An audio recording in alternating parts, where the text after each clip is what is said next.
पहिला शब्द आहे पायरोंग. तर मित्रांनो, पायरोंगचा अर्थ काय होतो? आवाज. आवाज ऐकणे, आवाज घेणे.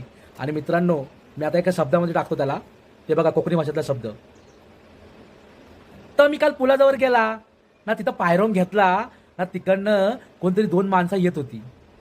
समजलं? पायरोंग म्हणजे काय? आवाज. मी पुलाजवळ गेलो आणि तिथे आवाज ऐकला. हा, तर मंडळ. आणि दुसरा आजचा आपला शब्द आहे परमालताय. परमालताय म्हणजे काय? तर वास येणे. शुद्ध शब्द जो परिमळ आहे ना, तसं कोकणी भाषेत परमालताय. आणि मित्रांनो, ह्याचं वाक्य आहे, काय सब परमालताय? परमालताय घरात मच्छी बनवतो काय? समजलं? हा. आणि मित्रांनो, पुढचा शब्द आहे व्हल्टा. मित्रांनो, व्हल्टा म्हणजे काय? बऱ्याच जणांना माहिती असेल. काय? व्हल्टा म्हणजे लाकूड. समजलं? व्हल्टा म्हणजे काय? लाकूड. आणि त्याचा शब्द सांगू काय? टाकीन जाऊ हलटवून. आता म्हणणं